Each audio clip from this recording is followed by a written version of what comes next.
Good afternoon, distinguished guests, colleagues, students, ladies and gentlemen. Welcome to the International Business Forum 2020 at RMIT, Vietnam. My name is John Walsh. I'm the Senior Program Manager of International Business here at RMIT, Vietnam, and it is my signal honor to be your host today.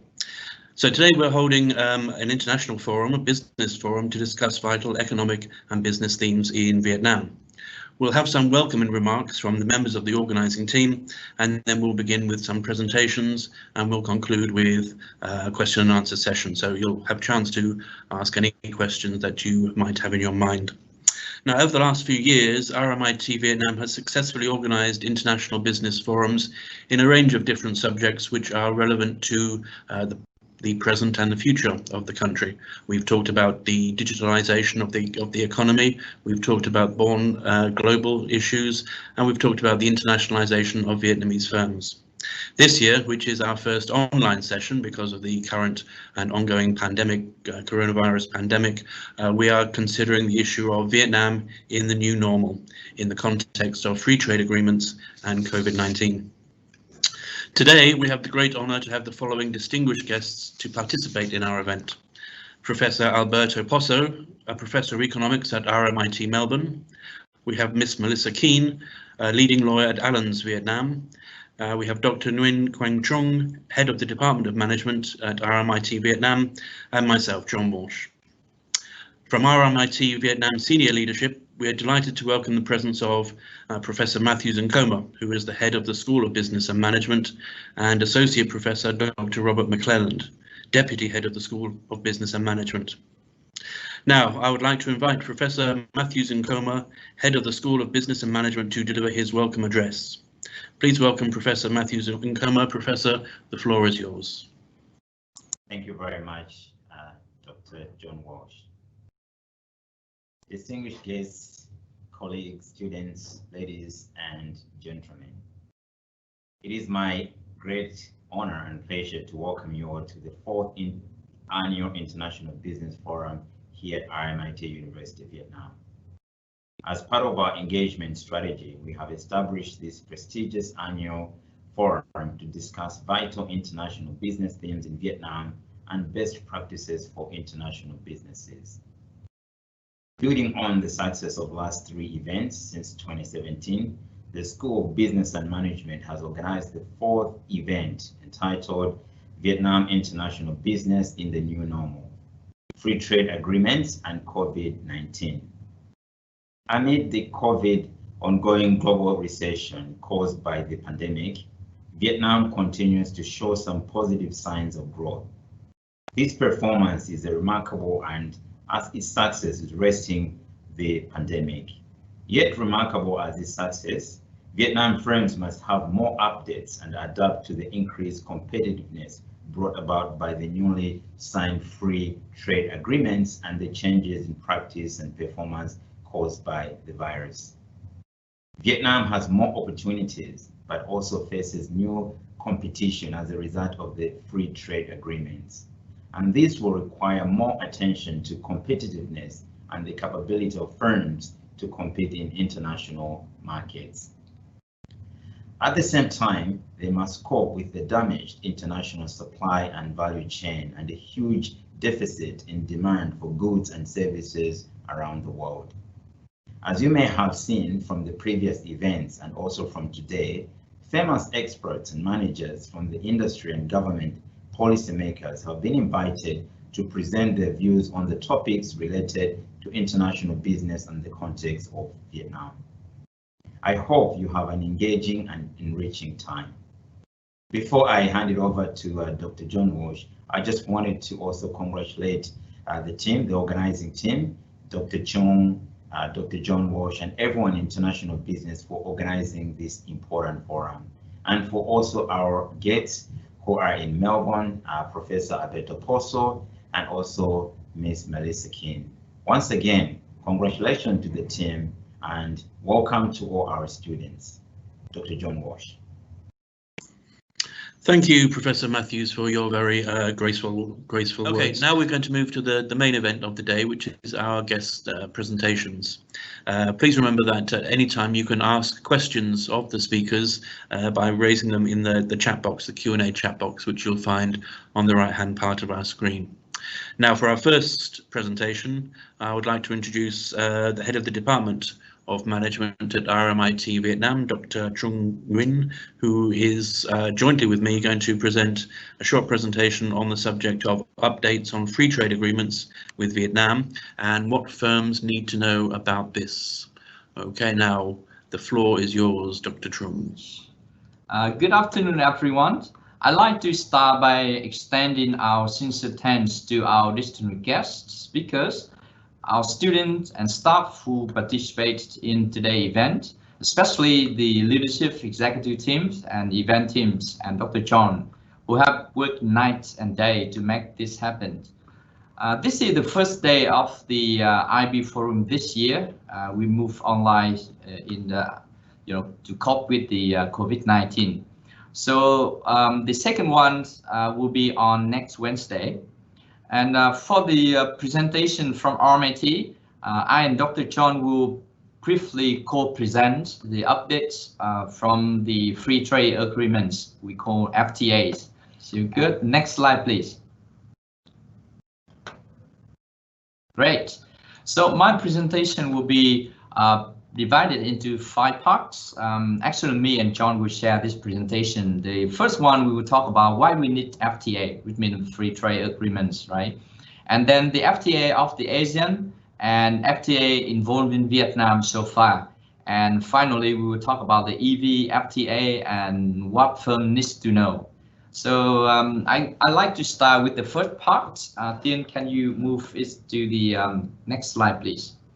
So we know a lot about the free trade agreements, but in fact, what they contribute and why it's so important. So we have 4 main reasons for it. For example, the FTA have to remove or reduce the barriers to trade, and therefore it make goods cheaper overall.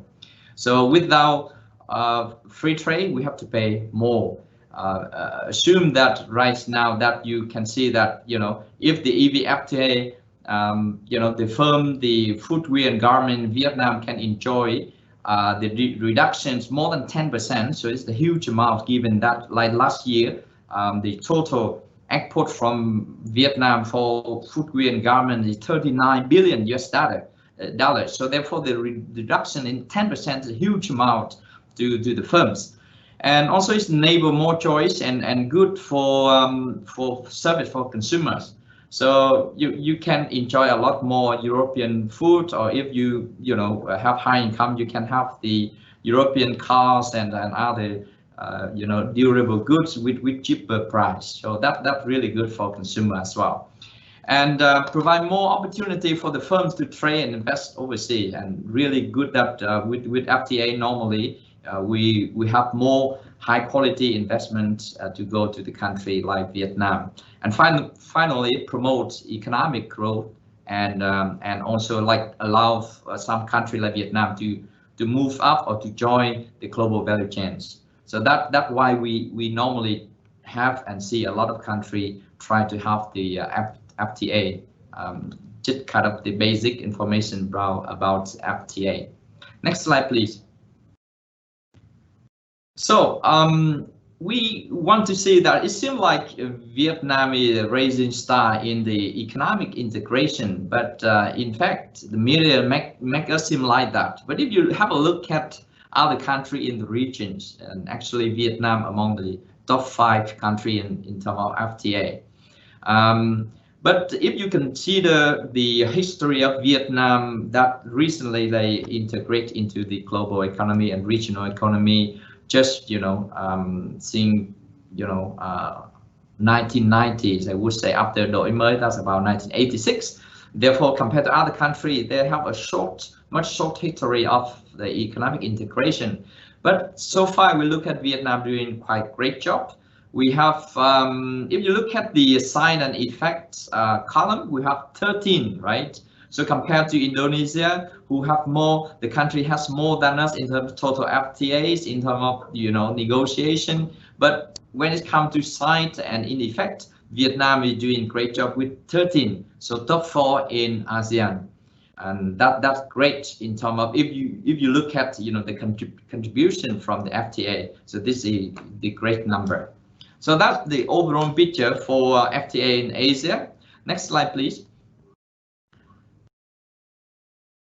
Next, okay. So having the many FTA, which means that we make a country become more open to the world, right? So we can tell us the most open economies in Asia. Actually, in Asia, Singapore, especially in ASEAN, Singapore #1 and Vietnam #2 in terms of ranking the open economies. And but also the COVID bring a lot of challenges to those open economies. So Singapore, for example, is in deep recession now. They haven't been like this before in their history because being of the open economy. So any shock outside, you have big trouble. So in terms of the few points, I like to emphasize, for example, over-reliance on external environment. That's the first point that we try to make. And then other firms can take advantage of local condition, right? So they can join in and can take advantage, and then environmental issue and many others, or others, you know, economic indicators or important macroeconomic tools like inflation or exchange rate may be difficult and become, you know, problematic. And finally, domestic company may not be able to grow to the big one because they face a tough competition. So that's commonly challenge to face the most economy. All right. Now the next slide we'll look at the so back to the next back to I think one back to the yes this one. So the FTA involved in Vietnam, like I say, we have 13, right? So what are they? So you look at so far. So since 1993 we have the first one with ASEAN, and then after that, you know, now up to now we have the latest one just 3 weeks ago, less than 3 weeks ago. So the 1st of August this year, the very long awaited FTA between Vietnam and European Union have already took effect since then. So really, you know, good for us to enjoy the benefit from this, also, you know, facing some challenge. Of course, there's a lot there, but this can provide you the overall picture of the FTA involved in Vietnam. I will take one more minute to talk about the last ones that we have so far, the latest one, that the EVFTA between Vietnam and European Union. So next slide, please. So this slide will tell the importance of EVFTA. If you look at the diagram, you will see that I'm talking about China and the US. So why I mean the importance of EVFTA? Because you look at the import and export, the first diagram, on the top, you see that the trade deficit with China and look like, you know, not very healthy, right? So trade balance deficit for with China, you seem to be deepening in recently. So if you look at last year, it's about nearly 40 billion US dollar. So that's really challenging for Vietnam. On the other way around, if you look at the trade between the Vietnam and the US market, you see that, you know, they increased steadily for the last 10 years. And last year, the surplus between Vietnam and US is more than 45 billion US dollar. And this is good for Vietnam, but it's unhealthy.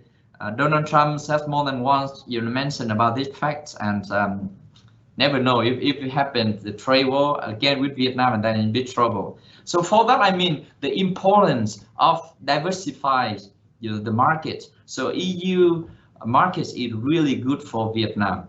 But so therefore the EV is very important for us. But it's not easy to take all the benefits. And also, you know, even though we increase, but the rate within the weight or the rate within the trade to Europeans is decreased recently. So what we should know about, the firm should know about this EVFTA. So Dr. Trung will Dr. Trung will explore more on that and tell us about the process, of how to get the EV FTA implemented. So over to you, Dr. Trung, and thank you very much for your listening. John, you on mute, John. You're on mute. Thank you, Dr. Trung, for your insightful comments. I'm now going to say a few words about the European Union-Vietnam Free Trade Agreement.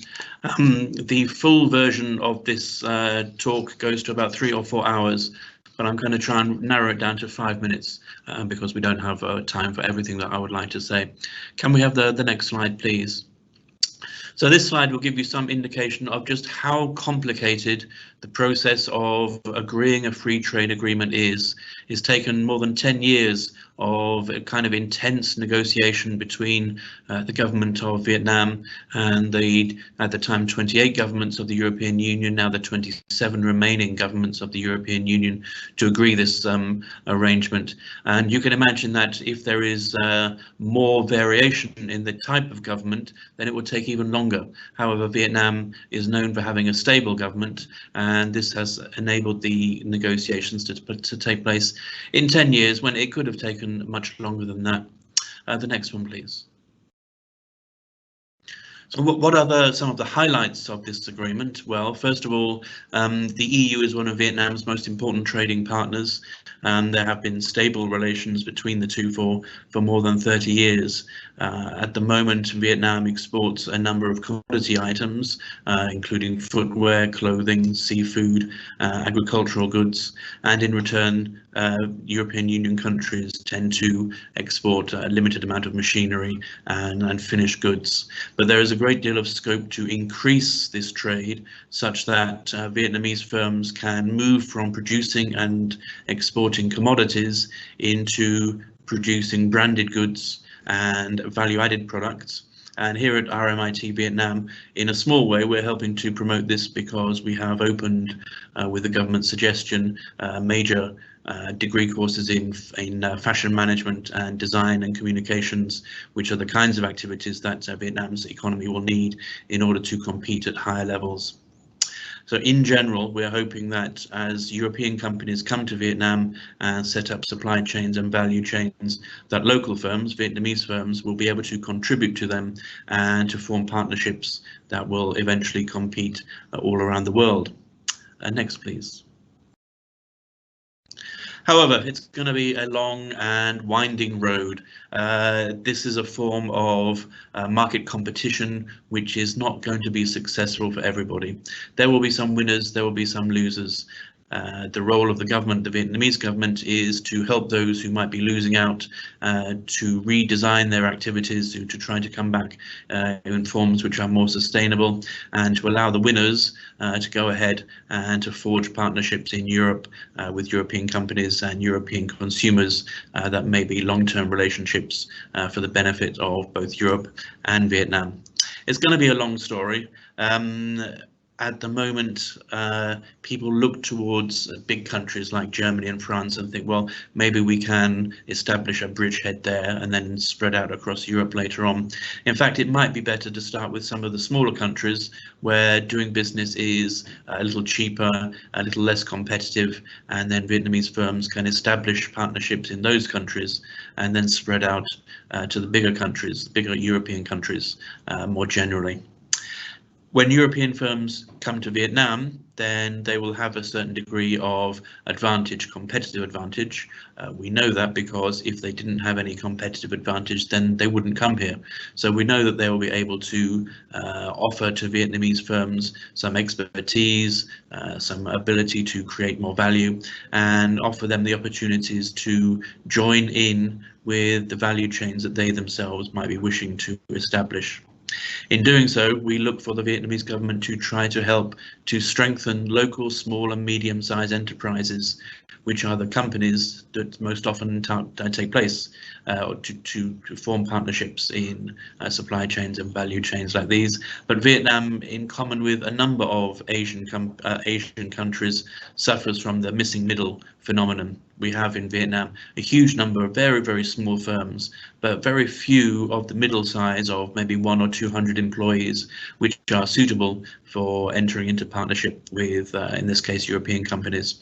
So we hope that there will be opportunities from the government to promote the growth of the missing middle. The next, please. Okay, how to be successful in the long term? Well, we follow the motto really of international business here at RMIT Vietnam. These are the ways that we try to treat or encourage the students to think and to behave, to be professional. When opportunities arrive, be able to take advantage of them, be prepared, be knowledgeable, understand the markets in which are opening up, understand the products which are available, understand what partners may want, be able to deal with them in a position of friendly strength, and while thinking globally, also be acting locally, being aware of who in Vietnam can be part of the chain that is going to be formed with European partners, but with a view to extending business around the world. If Vietnamese companies can be successful in Europe, and Europe has some of the most stringent and difficult sanitary, phytosanitary, health and safety conditions. If Vietnamese firms can conquer Europe, then it's likely they will be able to conquer the world one way or another. Okay, thank you. The final slide then. Thank you. So this concludes what was once a 4-hour speech and now condensed into just 5 minutes. Please see me afterwards if you would like me to explain the remaining 3 hours and 56 minutes, and we can arrange a date for that. Okay, that concludes the presentation from Dr. Trung and myself, and now we move to our second presenter, and let me please welcome our speaker from RMIT Melbourne, Professor of Economics, Professor Alberto Posso, and he's going to talk to us on the subject of international business, supply chains, and the new normal, how we are to cope with living in a post-COVID or still present COVID world. Professor Posso, please, the floor is yours.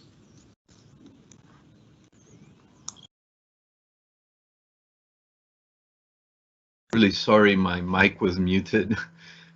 Thanks very much, Dr. Walsh, for the very kind invitation, and to Dr. Trung and the rest of the of my colleagues in RMIT Vietnam. It's been a few years since I've been there, and I look forward to going there again soon.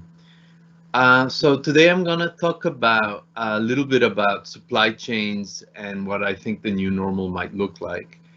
And can I get the next slide, please?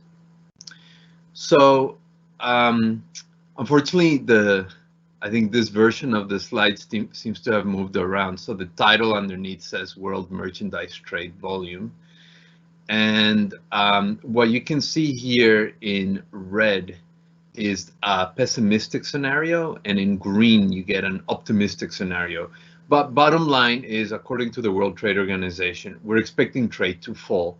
Obviously, this isn't much of a surprise when much of the world has gone down into lockdowns, and we've seen a halt of trade around the world. And this obviously has a lot of important implications for different countries. From a simple consumer perspective, this tends to mean that a lot of the goods we tend to see from other countries are going to take longer to arrive. They're still getting produced. It's just things are gonna take a lot longer to arrive. The green and from a producer perspective, it basically means that exporters are not going to be as well off as they otherwise would. Can I have the next slide, please? So trade disruptions affect final and intermediate goods, and I think this is sort of pretty important and something that a lot of people don't tend to remember when they think about trade disruptions. We know that consumers around the world have been impacted by trade, and if you turn on the TV, you might see shortages of food supply, in particular in different countries. So, for example, Africa has been pretty badly affected by this. So you tend to see markets and supermarket shelves in many African countries not looking emptier than they would otherwise. And this is mainly brought about by shortages of field workers, brought on by lockdowns in particular, and as well as scary move towards protectionism through tariffs and export bans in different countries. But it's important to remember that not all imports are final goods. Some are actually intermediate goods. And this basically means that making things at home can also get harder. And this is what we mean when we say supply chains are getting disrupted. Can I have the next one, please? So this is a little picture on the left of your screen. You'll see a little picture on how supply chains have evolved through time.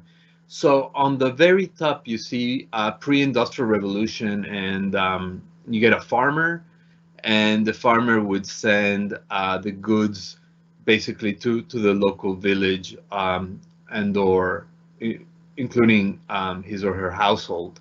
In the Industrial Revolution, you get a pretty similar activity within countries. In this case, though, production is based in a particular city, and goods get transported mainly within a country, although we do see some international trade, particularly of final goods. But in post-industrial revolution world, which is the world we live in now, we see a lot of trade in tasks. And this has been documented by a series of economists, but some of the more famous work looks at a trade agreement between Mexico and the US called the North American Free Trade Agreement, which moved a lot of task production into Mexico. But obviously, I think one of the key examples we tend to see of this sort of activity is going to be in East Asia. And in East Asia, we seem to get a lot of flows in what's called sort of factory Asia, which is different countries producing different parts and bits and components. COVID-19 is going to seriously disrupt these processes. Next slide, please. Now, when we're disrupting these processes, we got to remember a key thing. We keep on hearing we're all in this together. And when it comes to intermediate goods, we're definitely all in this together. Most countries, as you can see here, the darker colors means the country imports more intermediate goods. But you can see most countries import intermediate goods. That means that manufacturing activity in any given country at any given time, it's going to depend on production in other countries. Parts and components, think of it as nuts and bolts made in Spain are constantly going into Germany so that Germans can make their things. So when we see this map, we see that the US, Germany, and China are heavily reliant on imports and parts and components from different countries. But so again is Brazil, Mongolia, South Africa, Mexico, Canada, Australia, etc. So we see these patterns pretty much everywhere. Next slide, please. This is a neat little example of how free trade agreements can facilitate this process. So here we have the ASEAN Free Trade Area and the Common Effective Preferential Tariff area of ASEAN, which is a cooperative agreement between ASEAN countries. But this is basically the assembly of cars.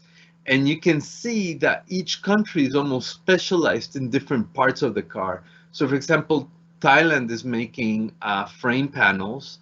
And then Philippines is making engine fuel systems. Malaysia is making the bumper of the car. And Indonesia is doing cylinder head assembly and the steering handle. So you can see different components of making a car are all made in different parts across, in this case, ASEAN. But we see these patterns all across, particularly in Southeast Asia, but also particularly in East Asia, but also between within North America and the Caribbean. Next slide, please. the bottom line is really about 70% of imports are intermediate goods. So if you go to the supermarket, if you go to a local store and you see a good and you go, oh, this is a final good, like a t-shirt, you know, this is what makes up imports. The fact of the matter is that free trade agreements and a lot of imports are really made up of intermediate goods. Importing cheaper intermediate goods makes production more efficient and it leads to growth. Disruptions to imports hurts the manufacturing process, and this hurts the domestic production. Global value chains are disrupted, obviously, by shutdowns, lockdowns, and travel disruptions. Given that a lot of intermediate and final goods are sent between countries by not just by ship, but also by airplane. Next slide, please. So against this backdrop, what I want to talk about next is what's going to happen because of the COVID-19 crisis, of the pandemic. So I'm an economist and I'm not a fortune teller, but we sure like to pretend we're fortune tellers, and I'm gonna do that now. So next slide, please. So I want to think about the new normal when it comes to thinking about what's going to happen. And I want to think about three key scenarios. The first one is we get an effective and useful vaccine. The next one is we get an ineffective vaccine. So think about a large country, perhaps a large European country, develops a vaccine and tests it perhaps on the president's daughter and not many other people, and they start producing this vaccine, and a few months later we realize that the vaccine doesn't really work. And then a final scenario, we have no vaccine. And with the no vaccine scenario, we do have some effective treatments, and you're probably aware of many effective treatments that are around now, including, of course, shutdowns, lockdowns, and tracing of sick people. So the sort of life we most of us are leading now. Next slide, please. So so when the slides were moved, that V thing should be all the way up top, but anyway. So the scenario one, the vaccine, once the vaccine is widely available, firms and countries look to reestablish pre-crisis patterns to an extent. But firms are going to be a little bit scared about new viruses or other factors that can disrupt supply chains. In fact, now it's well understood that urbanization leading to climate change means that these sort of disruptions with new viruses or sort of other natural events can be quite common. As a result, countries and especially firms are going to be looking towards supply chain diversification, and I'm gonna explain that a little bit more carefully in a second. Recovery may be V-shaped, or if you look beneath, that's sort of Nike sign shaped, so that's supposed to be on top. As new production networks, infrastructure, and logistics will need to be established. Firms will build resilience by stockpiling some goods. So firms are going to be afraid of not being able to get particular goods. So they might hire a warehouse and keep some nuts and bolts in there.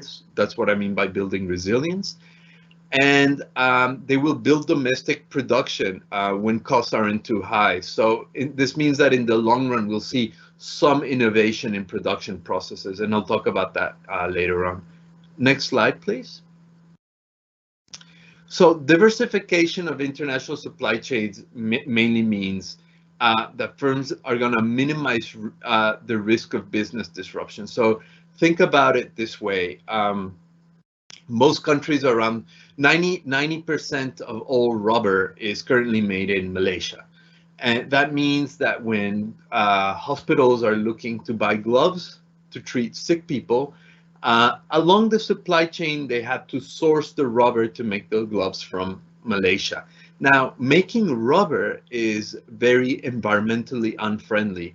So you may have a lot of countries that have the capacity to do that. That is, they have a potential comparative advantage in making rubber, but they may choose not to do that because of the environmental consequences. But firms in the long run are going to start looking for other countries where they can source rubber from, and they'll be looking at Africa. They'll be looking at Brazil, which also has rubber production, and perhaps they'll be looking at diversifying where they source this rubber. Now, expand that to every single aspect of the economy, and you'll have along the supply chain countries saying, well, you know, this country locked down for 6 months before, let's look for opportunities in another country. As this happens, we will tend to see new export markets and growth opportunities being developed sporadically across different countries, and this is going to aid in their recovery from the crisis. In this case, supply chain diversification is going to be governed by comparative advantage. Nothing is going to be limiting countries from engaging in a type of productive activity. And because the vaccine is effective, everyone will be sort of competing with each other. You can have some lower prices as a result, but you can get some pretty interesting outcomes from this. Next slide, please. In scenario 2, I have two potential scenarios. Vaccines are produced but do not work, and vaccines are produced but many countries don't get access to them. Next slide, please. So with vaccines not working, people receive vaccines, but infection levels remain very high. This is a very scary scenario. You get a prolonged crisis. At first, consumer and investor confidence might go up, and then quickly it jumps back down. Panic here may lead to more protectionism, as you're not really sure what's going on in different countries, how well countries are managing the crisis. Consumer prices can increase, leading to goods scarcity in the short run. And this will result in an increased need for supply chain diversification, but countries won't know exactly where to approach and where to do this. It will depend a lot on political will, on the political relationships between different countries. And in the long run, we may see some innovation in production processes, which I'll talk about later on in a sec. Next slide, please. In this scenario, we have vaccines work, but some countries don't get it. Keep in mind that the World Health Organization is working very, very hard to stop this from happening. And while some rich nations in particular are hoarding vaccines, the fact of the matter is that I think most liberal-minded governments think or understand that if these things are not shared, we're going to have resurgent migration crises all over the world and a series of global political problems. So it is really in the interest of rich countries to make sure poor countries get the vaccines. We're going to have, in this case, poorer countries pushed out of production network opportunities because they don't have access to vaccines. And a lot of the underlying sort of outcomes call for supply chain diversification and some innovation in production processes are going to be just like in scenario 2.1. Next slide, please. In this scenario, we have no vaccine, but we have new and effective treatments.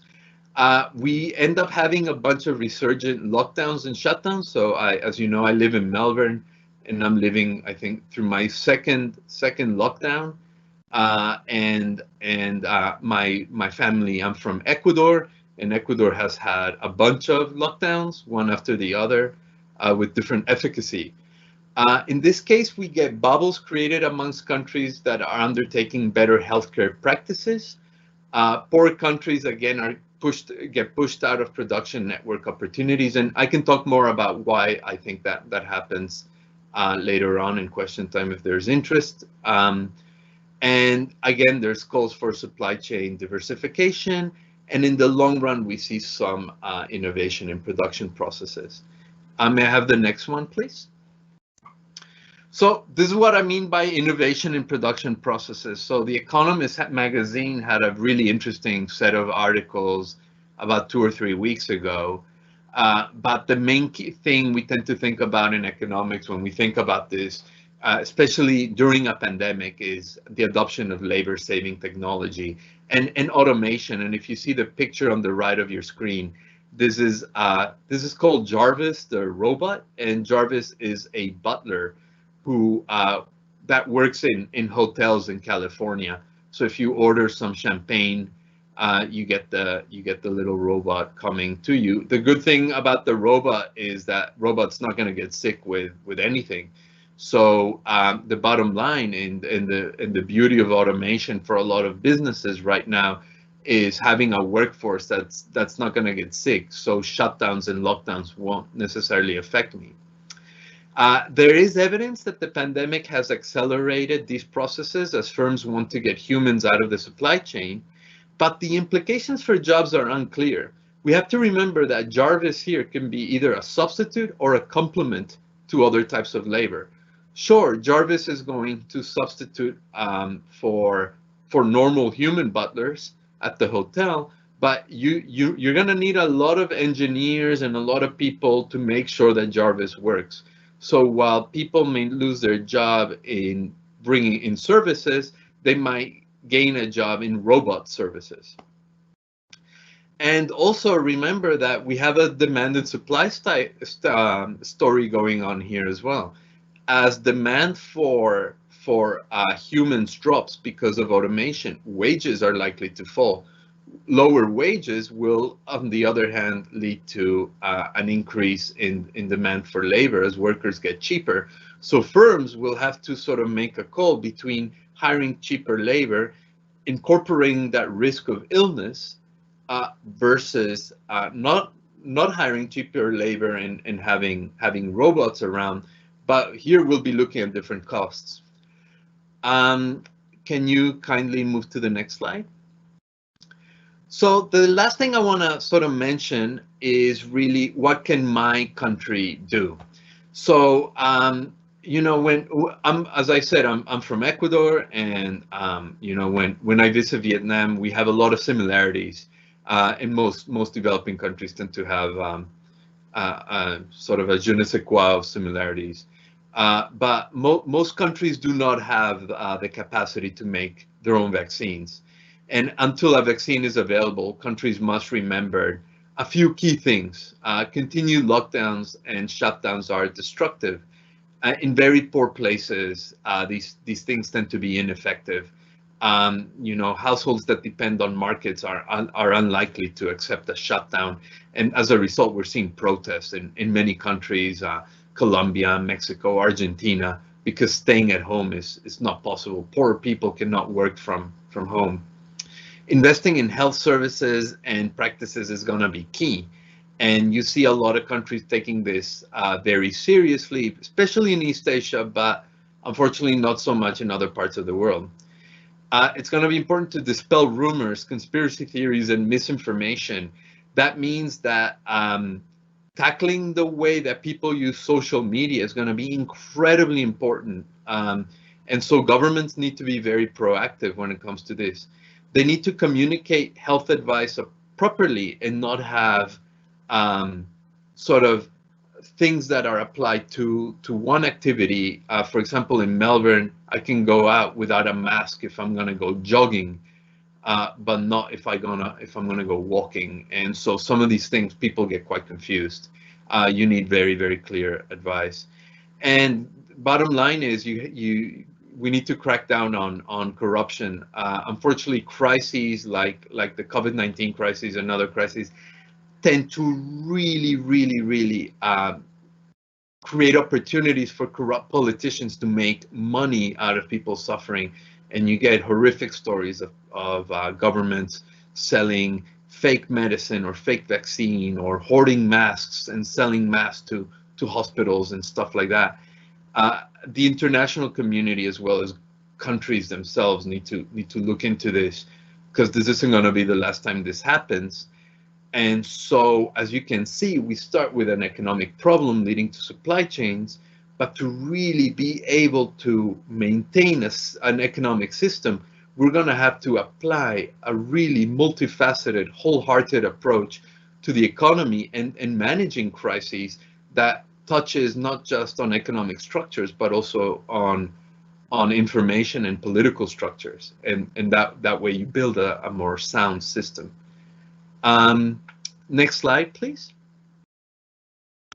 So that's it for me. I just wanted to thank you all very much. I hope this was okay for you. And there, my details are there. So I work at the Center for International Development at RMIT Melbourne. And please, you can see my email. If there's any questions or comments or anything, please do let me know. And I look forward to the rest of our discussion. Thanks very much, everyone. Thank you, Professor Posso, for your very perspicacious comments. That was very helpful. You did, if I might ask one quick question before we move on, you did mention the role and importance of innovation in possibly coming up with a vaccine or in some way distributing a successful vaccine. Could you say perhaps a word or two about how innovation can be encouraged within an economy, please? So there's various schools of thought on how to encourage innovation within economies. One of the key things you sort of want to have is allow firms to compete. So competition is going to be key, because firms are going to be looking to not just improve product quality, but also improve sort of life on the cost side of things, and innovation plays a key role there. The other though is that even though we want competition, we want to reward people for the investment in innovation. So a lot of practitioners talk about granting intellectual property to innovative activities. And this allows a firm, for example, if they develop a new robot, to own the robot and be able to charge other people for using that robot. And this is a really complicated question, but I think the very simple answer is you probably need a combination of both factors, generally speaking. And then within different industries, you'll begin to identify different key incentives. Okay, thank you. That's very helpful. Let me remind the students that you will have opportunity to ask questions later on today. Please feel free to enter your questions in the chat part of the screen. You can see that on the right hand side, and we will have opportunity to ask Professor Posso more questions later on. However, let me now move to our third speaker and allow me to introduce Ms. Melissa Keane, lawyer at Allens in Vietnam, and her subject is going to be negotiating complex investment decisions in Vietnam. And so, Melissa, the floor is yours. Thanks very much, John, and nice to be speaking to you all today. So if we could just move to the next slide, please. So there's a couple of things I'm going to be talking about today. As you saw from the headline slide, the main sort of overarching theme is negotiating complex investment decisions in Vietnam. Given I am a lawyer, I will be talking at it from that perspective. And I guess the first topic that I'll discuss is really what is it that I do, and what is my connection with Vietnam in particular.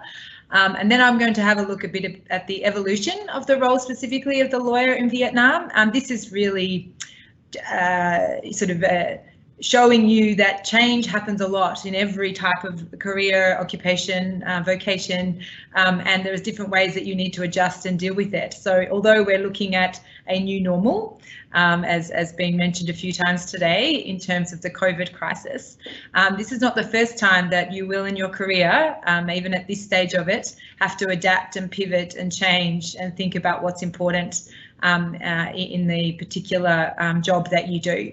So I just thought I'd give a little background around how I've seen the role of the lawyer in particular change in Vietnam over the years.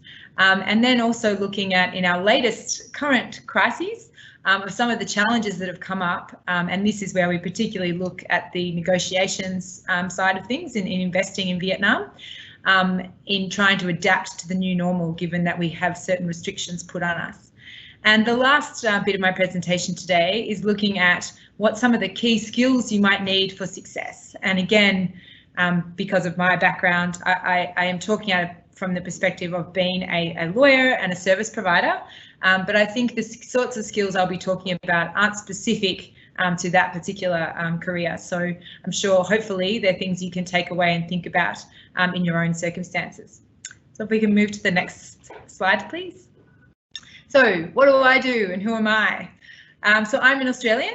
I live in Hanoi and I've been here this time around since the start of 2019.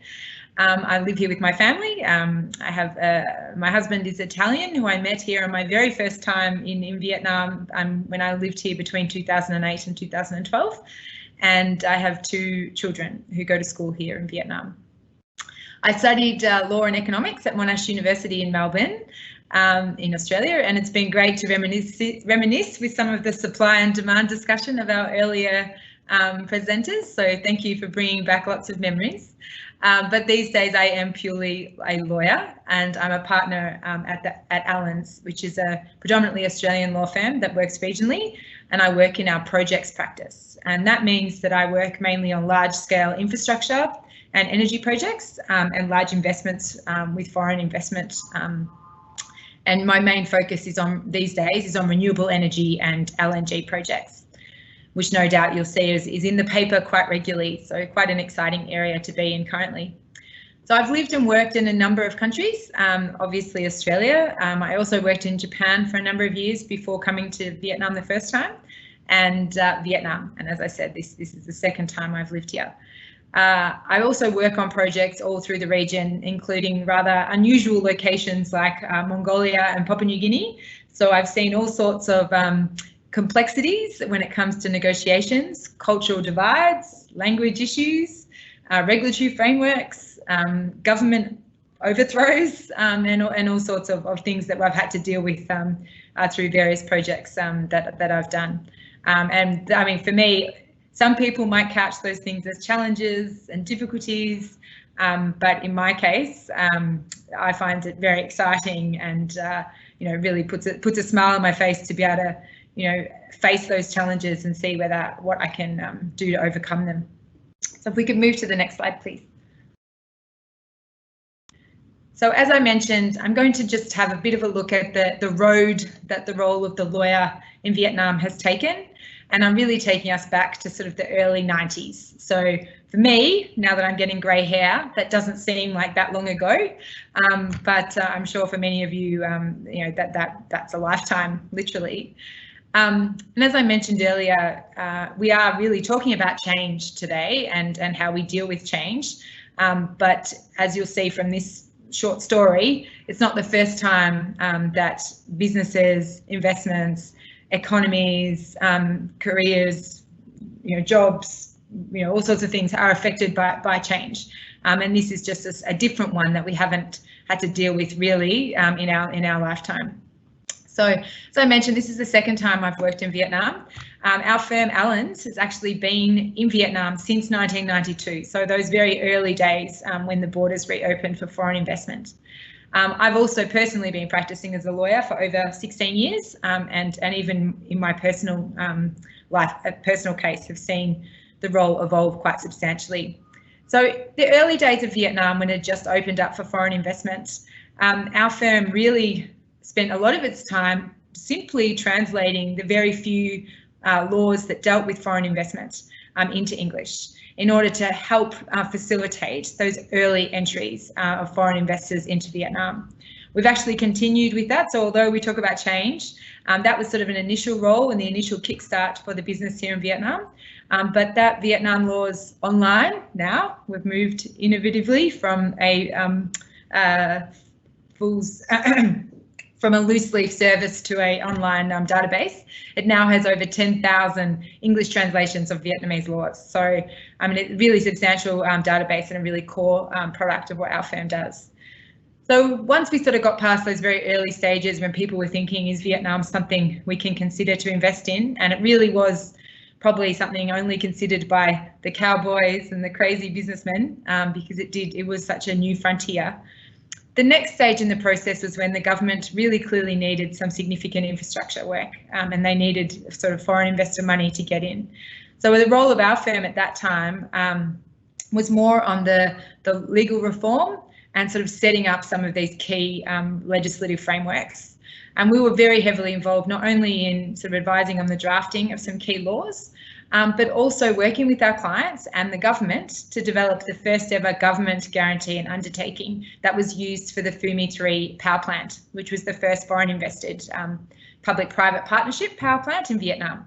And essentially all subsequent PPP power projects that, and we've been involved in almost all of them, have used these project documents as a base. And even the latest PPP law that has passed refers to many of the sort of frameworks that were in place in those really early day documents. So that was that really key role of the lawyer then, bringing sort of their knowledge and expertise from their foreign jurisdictions and helping establish frameworks that could work in the foreign investment space in Vietnam. The next key step was 2007, and this is when Vietnam acceded to the WTO, and this actually coincides with my arrival in Vietnam. And that was a very different world to the early days. You know, we had lots of interest from foreign investors now that the economy was opening up. Vietnam had very much made a big statement that, you know, it was open for business. Some very key laws were put in place, such as the law on enterprises, the law on investment, law on securities, commercial code, civil code. And they now had much more, you know, they were much longer documents that tried to deal with sort of more sophisticated ways of doing business. And the role of the lawyer then was to help really translate those rules in a different way, not from Vietnamese to English, but in fact into helping investors come to understand how those rules could be translated in a way that they understood coming from the jurisdictions that they were coming from. Now, in this era, we saw Vietnam have spectacular growth, and that had continued for over a decade. And I think one of the key strengths, and certainly from my own personal experience, that our firm brought to that, to servicing foreign investors, was the fact that we didn't just have foreign lawyers trying to say, you know, we can make you do work in Vietnam. We had a real mix of both foreign knowledge and local knowledge, and worked very, very closely with our local lawyers on the ground here. And I had more than one experience where it was so clear that both of us would bring, like both me on the foreign side and my local lawyer counterparts, really bringing some key complementary skills to the table so that we could deliver a full package. So that's something else to keep in mind, that very few of us will have everything in one person, and that you really need to find those complementary skills with the team. Coming back to Vietnam this year, I've again seen a shift. So in those early days, foreign investors were coming in looking for the opportunities to buy up new businesses, to start manufacturing plants. And we've had, you know, obviously Samsung, we've had Toyota, we've had, you know, some of the power plants come in, they're 100% foreign owned. The big difference this time round is that we now have some very large, very impressive Vietnamese conglomerates. So you've got your Vinh Group, your Sun Group, Bamboo Capital, BIM. You know, these are some pretty sophisticated players with their fingers in a lot of pies, a lot of influence, both from an economic perspective. You know, they have government connections, and we're seeing much more balance in the negotiating table than I saw last time I was here. So now it really is about how do we partner with these incredibly strong companies who can bring so much knowledge and local, you know, relationships to the table. And, you know, what is it the foreigner now has to kind of sell themselves, like what is it that I bring to the table this time around? So the negotiations have really changed quite substantially, and it's about those parties really finding those complementary skills. I've seen this particularly evident in the renewables space. You know, obviously I'm not expecting you guys to really know what happens in the case of a renewables project, but it is very important to have those local connections with the local people's committee when you're trying to establish a site for a project, and that's often found with these larger conglomerates. But then you need the foreign expertise in being able to build the wind or solar farm quite quickly, because there are deadlines to get the premium feed-in tariffs, to do that cost effectively. So the foreign investors will often have great connections and supply chain process, having done projects all around the world, and to ensure the quality so that the revenue stream that you'll get is as high as possible. So we're, you know, really seeing that sort of complementary skills. Now, then 2020 happened, and and the whole world was turned upside down. So instead of physically sitting across the table in negotiations, we've had to completely pivot and find different ways to negotiate. But even before the negotiation stage, how do you even find these partners? Like, how do you really start making those relationships? And the role of the lawyer, again, moved from really bridging the cultural divide when we look at sort of, the two parties on either side of the table, to being the eyes and the ears of the investor who can't be here themselves. And in my case, and for any service provider, it's not just lawyers that have found this, it's a really exceptional opportunity to provide really great client service, and really, helping a client because they really can't do this for themselves. But of course, there's a lot of risk that comes with this as well, because we need to make sure we take the time to properly understand the client, their risk appetite, and their concerns and their ultimate objectives. And if we just gloss over that and think every client's the same, then we're going to find a very bad outcome for our clients. So we can move to the next slide, please.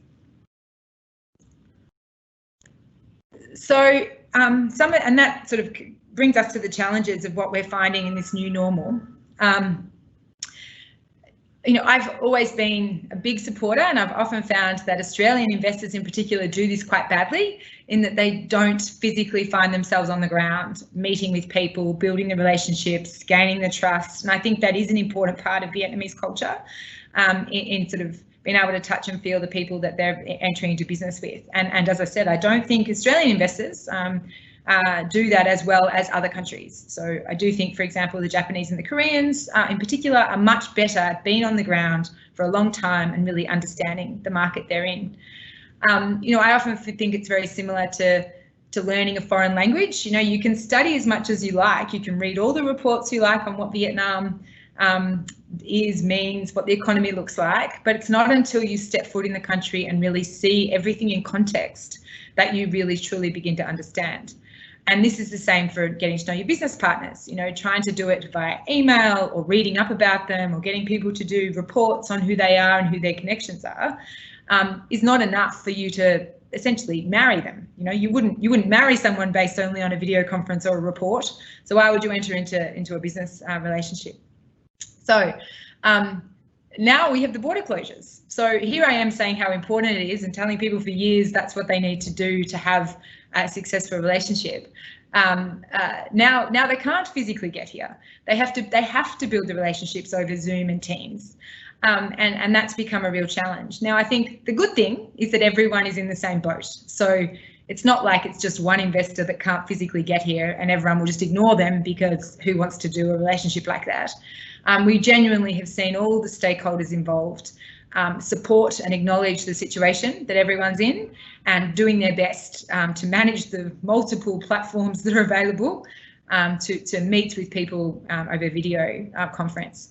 And I have to say, even the Vietnamese government has been exceptional, really, who are usually the slowest to embrace change in many ways, have really moved quite a way forward in allowing online submission of documents, online payments, and also really helping find solutions to getting around some of the requirements where we can't physically be here in person to sign documents, to put stamps on, to have legal representatives in country for establishing a new company. So I think that's been a really impressive result. The other issue that we often see is this inability to sort of touch and feel the asset. So as I mentioned earlier, the sorts of assets that I'm involved in are usually tangible ones. It might be building a power plant on a site, it might be buying a manufacturing facility or an office building. And again, like the, would you marry your husband or wife without meeting them in person? Would you buy a house without seeing it? Or would you, and certainly would you do that if it was for $100 million or more?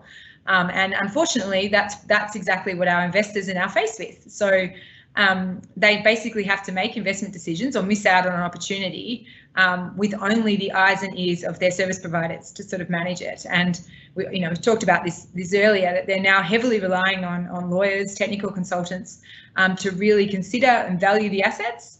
And that the critical part, though, is that the lawyer or the other service providers genuinely understand what it is that the investor is looking for. So the communication between the investor and the service provider is now even more critical than the communication that we once required between the investor and the business partner themselves.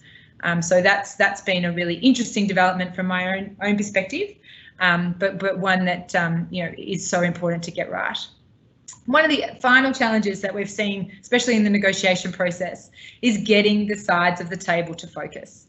So what we would previously have seen is that your foreign investors would, 3 or 4 of them would book flights, book hotels. They've got a week in country. Everyone's booked a big room. They're all going to lock themselves in it, and they're going to get the deal done. And at the end of that week, when they've got to fly back out to Neubai, the deal will be signed and everyone will do what they need to do. Now, that was actually quite an effective way to get people to focus on the issues. It also meant that, during the breaks, you could be having that banter, you could be continuing to develop the relationship, you feel like you're in the trenches together.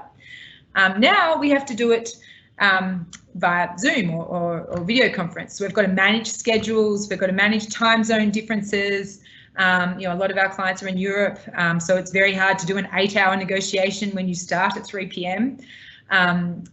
You've got different types of platforms. My company won't let us use Zoom. Other companies only have Google Hangouts. Another one uses, Blue Jeans, which I'd never heard of. And so trying to find the right one, it in itself can take some time and causes some frustration. And it's not the right start to a negotiation.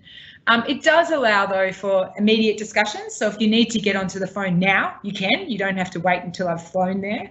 It does mean lower cost. Those flights around the world can cost a lot of money, especially if you've got to do a business class, and you've got time away from family. You have a lot of downtime in dealing with jet lag, dealing with actually traveling and going through immigration and travel and so forth. So, there's pros and cons.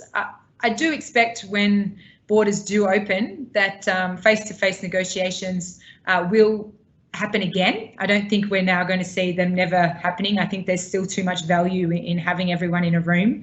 But I do think we might find they're not relied on quite as much, that people realise we can do these things remotely and it can work.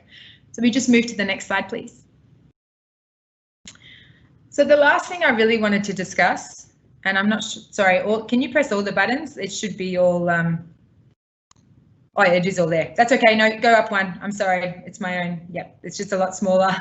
So should do these in PDF clearly.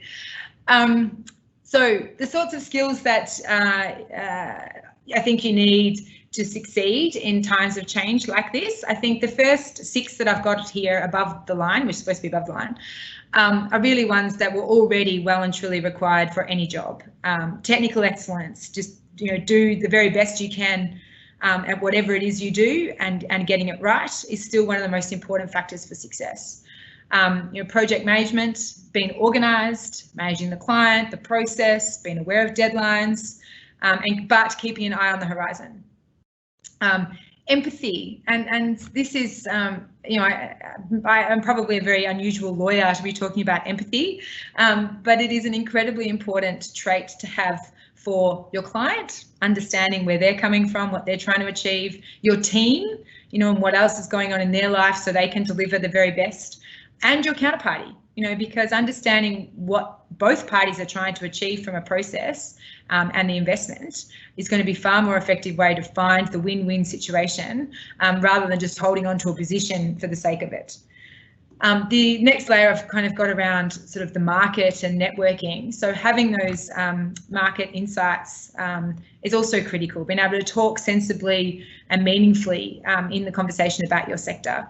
And so I hate to say it, but once you do graduate from RMIT, the study doesn't stop. It is an ongoing process. And you really should try and stay on top of things happening in your area. Next one is a strong network, and this isn't just about finding the next client.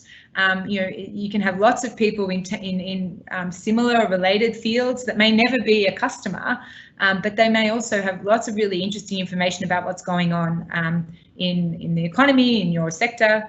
Being open to connections, you never know where people will move next, so don't dismiss people, never be rude, never burn bridges, don't treat people badly. The business community, especially in Vietnam, is very, very small, and you could soon find yourself well on the outer if you've decided that certain people aren't worth your time for whatever position they happen to be in right now.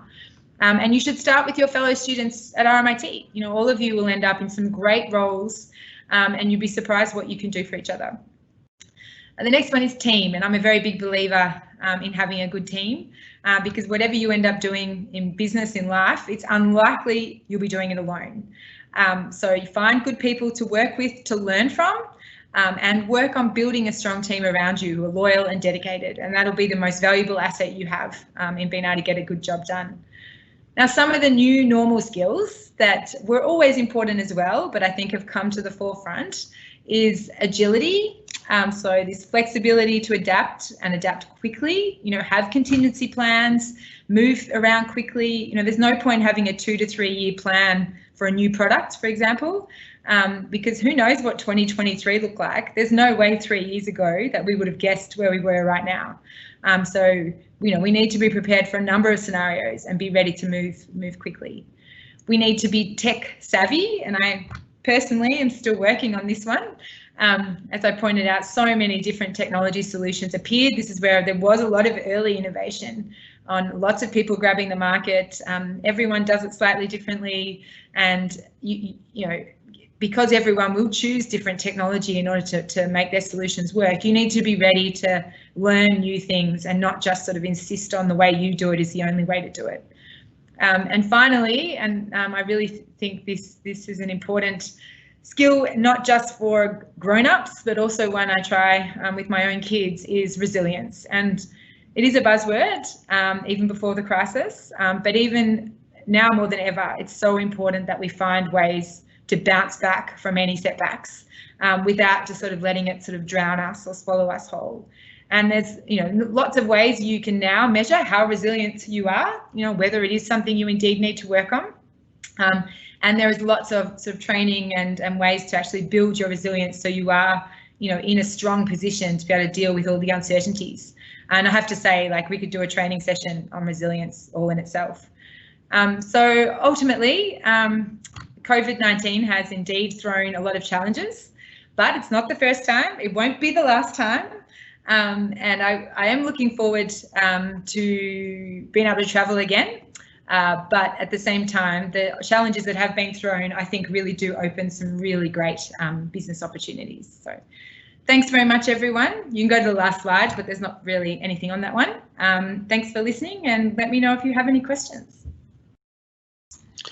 All right, thank you, Melissa, for a very insightful and fascinating narrative.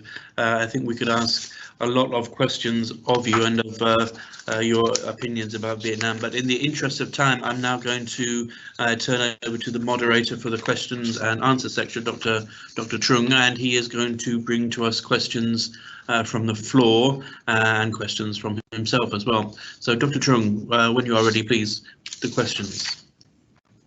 Thank you very much, Dr. Jones, and also very fascinating presentation from our two guest speakers.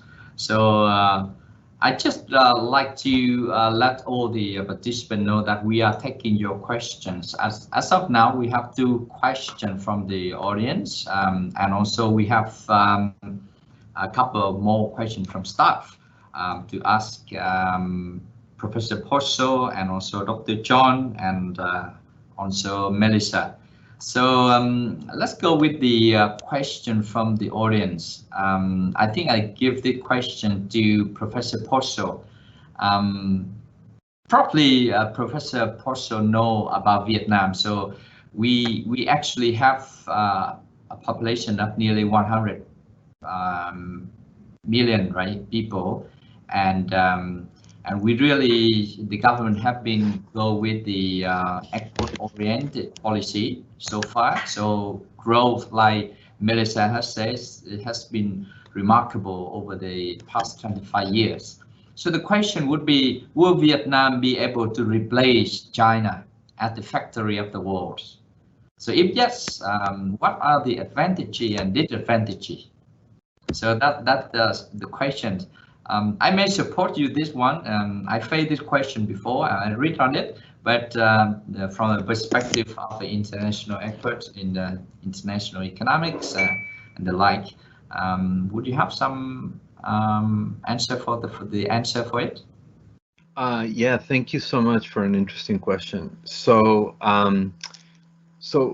I think just to put it into context for the class, so Vietnam and China did follow a pretty similar export-oriented strategy. China's opening up to trade occurred in the late 1970s to become an export-oriented growth economy, while Doi Moi in Vietnam, I believe, occurred in the mid-1990s. And the idea was to really embark on this sort of export-oriented growth strategy that was previously undertaken by Northeast Asian countries, including, for example, Korea. And so it has been a very successful strategy internationally. And what's happened with China is that as it's grown, its middle class has grown, and naturally this has led to an increase in education. And as you get an increase in education and an increase in wages in a country like China, the comparative advantage of China begins to also morph. China is increasingly becoming or moving away from being your classical unskilled labor-intensive economy and becoming relatively more skilled intensive. And this is sort of a natural pattern of development. The thing about China is that it's a very, very large country. So while countries like Vietnam can take advantage of a process whereby what are called footloose industries, these are industries that quickly move from one country to the next. As these footloose industries move away from China into other countries in the region, some will see Vietnam as pretty advantageous. And if you land in Hanoi, Ho Chi Minh City, you do see a lot of international corporations and firms producing there. So you can already see this is happening. The thing is, China is very large, so substituting China it won't take one country, it'll take many Vietnams. And so the same pattern you tend to be seeing with different firms going into Cambodia, for example, as well as other countries in the region. So my answer is sort of yes, you can, but not to the same capacity as China. And also remember that the center of China is still developing and growing, so firms might actually go back to China later on if the infrastructure investments that the Chinese government is doing work out, because there's large disparities of income within China, and that can lead to different opportunities for development. There's also a lot of inertia. So as Melissa was saying, these business structures and networks take a long time to be established, and reestablishing new ones can take a very long time. Thank you very much, Professor Posso. I think it's a very fair comment. I agree with you on the point that it's hard to, yes, but it's really hard to replace in the scale of China, right? So apparently they way higher than us in terms of population and market size, many things. I think on that regards, we have a long article from South China Morning Post about 2 months ago. They analyze the case of Vietnam cannot be replacing, because honestly in China they also worry about the strategy saying that China +1, and also during the trade war between the China and US, the many firms already think about moving to Vietnam. Also the disadvantage that the students or participant ask, I think I would say that one of the things the government also learned from the past over the very bad environmental project like Formosa and Vedan and others who have destroyed the environment where they operating. So I think the disadvantage, if we don't manage very well, we become a kind of the world's rubbish. That's not good, right? So we have to look at the high tech and high quality investments, and we don't want to replace China in that very low tech investor calling to invest in Vietnam. So that probably the answer to the question from Trung. This question probably for I have a few more questions. The relevant one would be for Melissa before I go to John. Melissa, a student say that what opportunity are there for international business or import-export activity, the kind of international business, if the epidemic continues? So COVID continues. So what are the difficulties that facing fresh graduates? So will the nice skills that you offer will help them to overcome the problem if the COVID continues? So over to you, Melissa. Yes, I mean, I don't. Again, I'm not coming at this from an economist perspective on what the actual impact. Sure. Sorry. Yeah, go ahead. I'm not, about what the actual impact on import-export activities is, but to be honest, obviously the closure of the borders is for us personally. I think that it's the services sectors that are going to be far more impacted. With travel, hospitality, restaurants, education, especially education abroad. So, we're looking at import-export. I think if people can't get the sort of cultural experiences they want by traveling or by studying, we may find there's actually an increase in import and export activities, moving between countries. I also think that a graduate coming out of RMIT may very well be exactly what the sorts of foreign investors that are still looking to take advantage of opportunities in Vietnam need on the ground. They're the people that will understand where those investors are coming from by virtue of the education they're getting, and they well and truly know the local environment and customs that they're dealing with. And I think they'll actually have a greater opportunity to be able to assist those investors rather than having sort of fly-in experts who can't get here. So, maybe I'm overly optimistic, and again, that's not very characteristic of a lawyer. But I think that there are still a lot of opportunities out there, including for the fresh graduates, where their role will be well required in the new normal. Yeah, I share with you a lot in that answer, Melissa. Thank you very much.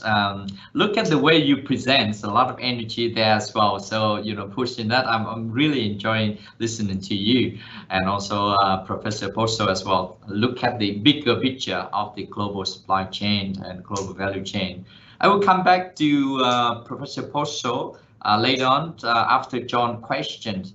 But this is a question from an audience. It's interesting as well. Number one, she said that she shared with all of the points and insights from the guest speakers, and she actually said that it's important, important about the network. But she make a comparison between Australian investor compared to the those from Japan and South Korea.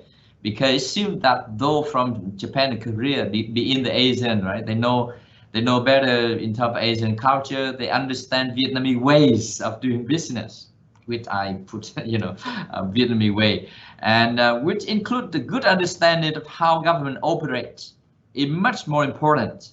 So her question would be how the kind of the digitalization of the government, so like digital transformation or e-government or other reform will have changed this status. So this is the question for you, John. So if I understand correctly from her question would be how the digital government or any e-government initiatives to make the government transparent, and would that make a great impact on kind of attract more Australians investor and also Europeans in broad sense, or the Western investor. So I hope you get my point in the question that from the audience. Yes, thank you. It's an interesting question. Experience shows that where e-government has been used elsewhere, the government bodies involved are obliged to become more transparent in making their terms and conditions of their auctions, of their procurement and so forth, more apparent to investors from all countries. And as a result, this tends to reduce transaction costs for those people involved, so that they're more willing to bid for more and different kinds of business. And secondly, it reduces the perception of corruption, which comes from the fact that there's a certain benefit to understanding the government process in a particular country, which outsiders cannot get access to or cannot understand because the information is not available to them. So as a general principle, it helps in transparency and in spreading the contracts a little further than they would be elsewhere, and so therefore it's of benefit in reducing costs and therefore increasing the efficiency of business, which does take place. So yes, you would expect that there were to be more successful European and indeed Australian investors under these circumstances. Thank you, Dr. Trung, for the answer. I agree with you as well on that point. Just to provide a further kind of more information about the e-government ranking, because people said that e-government is actually you apply the tools, the electronic tool, digital technology to improve the performance of the government. So instead of going to the citizen or business have to go to their premises and also have to do face-to-face everything online, and now we put on kind of the internet or online service. Can you hear me well? Hello? Yes. Okay, yeah, it seemed like it freeze there. So the latest ranking from e-government showing that Vietnam doing not so well. It's improved, but if you compare to 2012, so it's not improved much. And we do hope that by next few years or 2025, the UN ranking will bring us to somewhere close to top 50 of the world. If that's the case, it could be much better. So at RMIT, we did have some research on that, and we did provide a consultancy and talk to the local government on how to build that. Now I about to go to Professor Posso for the next questions. This related to a book chapter that three of us in the school just published by Stranger just yesterday. That lets you know. So the book is about participating and upgrading in global value chain. Okay, and we look at the case for SMEs in Vietnam. Very interesting point is that almost 97% of around 700,000 firms in Vietnam, but 98 or 97% is SME. But the problem is, with even in SME, the small, the medium size is still only 2%. The rest is small and extremely small. They call them micro, right? So with a very low, a very small size like that, how can they participate in the global value chain, right? So we identify in that book chapter a lot of problems like corporate governance, like innovation capability, like macro, like access to formal credit, and many things we discussed in that book chapter. But my question for you would be that how can you connect, or what your advice, general advice, how to connect the local firm into the lead firm or international firm in order to improve the moving up or joining to the global value chain? I think that's probably the toughest question. That's right. But I think it's a really interesting question. So usually what we tend to observe from the empirical evidence across different places is that when economies open up to trade, the most efficient firms tend to grow. So this is called the Mellitt effect in economics. So the Mellitt effect basically says that as economies open up to trade, average productivity in a given industry is going to increase. And the reason that this is happening is that those smaller firms that are most productive are growing, and the weaker firms are not able to compete internationally, and you end up having sort of this world where these smaller firms are able to sort of jump into production processes because they're so efficient. So the question then becomes, how do I make sure that the most efficient firms are not being looked over? This is obviously a question about managerial quality, as you mentioned, governance. You also need a wide array of information. You also need the right government incentives. One of the things that you tend to see across different places is you can have support for a particular industry from the government through different sort of tax breaks and the like, but you can also let that industry compete between itself, if or within itself rather. If you allow this to happen, you might get some growth. What's important to remember, though, is that a lot of these very tiny enterprises are servicing global value chains already. They tend to support larger industries, and you tend to see them popping up on the periphery of larger firms anyway. So in a lot of ways, they tend to be already integrated, and through those mechanisms of competition, you could observe some of them growing, but it's a very tough and competitive environment. So you might see one or two really making it. Right.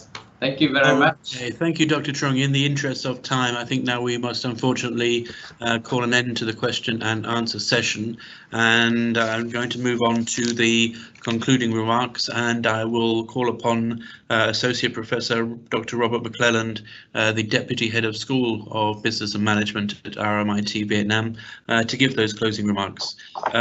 Professor Robert, Associate Professor Dr. Robert McClelland, the floor is yours. Thank you, John. Everybody can hear me? Yes. Super. Okay. Well, what a set of very interesting talks today. First of all, can I formally just say hello to distinguished speakers, guests, colleagues, students, ladies and gentlemen. And today we've heard three presentations. First of all, from Dr. Trung and Dr. John, with their updates on free trade agreements involving Vietnam and what firms need to know. So we learned from them that FTAs, or the free trade agreements, are an important way of increasing economic growth. We closed with that as well, to a large extent. The agreement with the EU is a central part of Vietnam's economic strategy, and that the processes will not be easy, but the winners will be firms who can focus on the big picture. Next, we heard from one of our colleagues in Melbourne, Professor Alberto Posso, who spoke about international business, supply chains, and the new normal. And he told us that the world is united by global trade in intermediate goods. The new normal will depend on whether or not an effective vaccine can be manufactured and distributed, and that countries will need to work together to try to mitigate the worst dangers of the pandemic. And we need to cooperate to spread any vaccine that might be created. Very important news for as we go forward in the environment of COVID that exists now. Thirdly, a very bouncy and interesting talk from Miss Melissa Keane, who spoke to us about negotiating complex investment decisions in Vietnam. And we learned from her that the role of the lawyer has been significantly changed by the arrival of COVID-19. I think that's the same for everybody, really. The role of trust in negotiations has become even more important, and the situation in which assets can be physically touched or viewed has become much more difficult.